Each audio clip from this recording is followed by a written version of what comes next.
I am sure you have seen videos of celebrities speaking about what they eat in a day, promoting some sort of diet. This "what I eat in a day" trend has gone viral in the last months and has surely popped up on your social media feed at one time or another. With over 11 billion views, this trend has definitely gained traction. But popular does not always mean wise. It is important we are mindful when we feed our minds, and essentially our social media accounts. I would like to talk about food diary today. Definitely a different take from what I eat in a day concept. Welcome, my friends. I'm here with another video on one healthy habit you can choose to do, starting a food diary.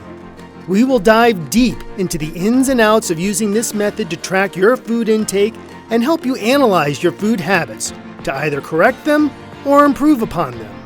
We will give you the information, as always, and allow you to make the decision to use them or not.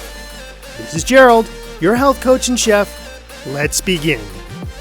This "what I eat in a day" trend started when 22-year-old Talia Maisels from Essex, England, created video on YouTube 3 years ago to show what she ate while trying to lose weight. She suffered from body dysmorphia. Body dysmorphia is a mental health condition where a person spends a lot of time worrying about their quote-unquote flaws in their appearance. Looking back, during the lockdown, she saw how unhealthy her food choices were and decided to eat well and exercise.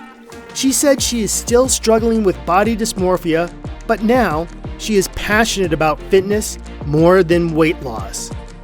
The diet trend that went viral obviously gives us a picture of how powerful social media can be in influencing an audience, whether positively or negatively.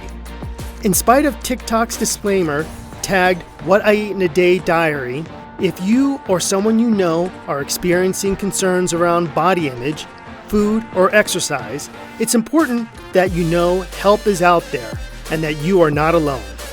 The trend continues to gain traction. This body image issue affects all age brackets, not just teens. So, if you know anyone with mental health issues caused by body image or any food or health problems, please encourage them to confide in a professional or contact the National Eating Disorders Association helpline. The dangers of diet culture.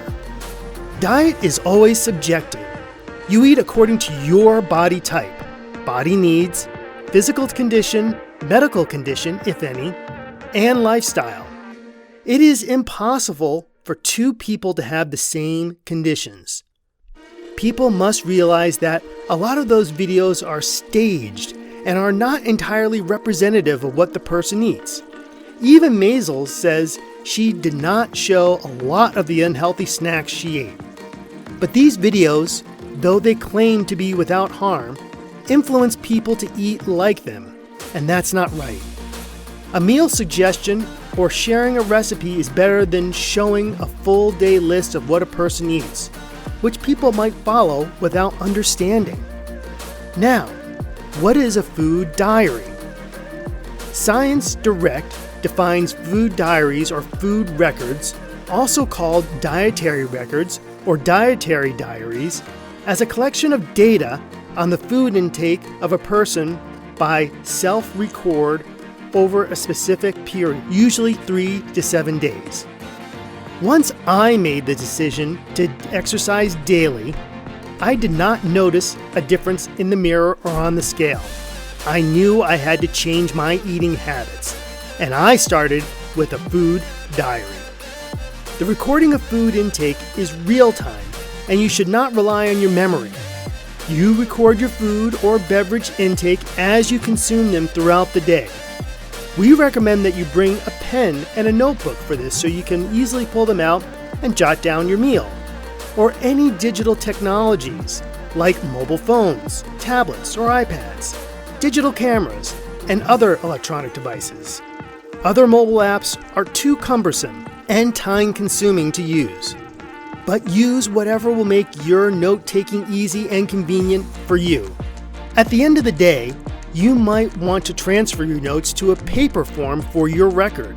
Besides, handwriting has its advantages. According to the Wall Street Journal, some physicians claim that the act of writing engages a person's motor skills and memory, and is a good cognitive exercise for people who want to keep their minds sharp as they age. And who doesn't want that, right? Your food diary should be as detailed as possible, because you will look back after a week, you will see clues, hints, or triggers of your eating habits. What details should you include in your diary? Number 1. What food did you eat? Write down specifically what food and beverage you consumed. If you ate a burger, include all the fillings and toppings and condiments. For beverages, did you have a large diet soda, fresh fruit juice with artificial sugar, black coffee? Always include the size of the food and the beverage. If you're out ordering a mixed beverage or a beverage dessert, you may inquire from the baristas of the content of your beverage, like how much sugar or syrup they added, whipped cream, milk, etc. You can tell them that you need this information for your food diary and nothing else, before they think you're copying their recipe.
Or processing, like refined white sugars, brown sugar, artificial sugar, syrups, honey, etc. They are not naturally occurring sugars found in milk, fruits, and vegetables. How much added sugar have you consumed throughout the week? 4. How much of your eating was triggered by mood or emotions? Do you see a pattern? 5. Use a carbohydrate counter or calorie counter for that matter. How did you fare? How much is your average carb intake? In our video on low-carb diet, you need only 20 grams of carbohydrates per day.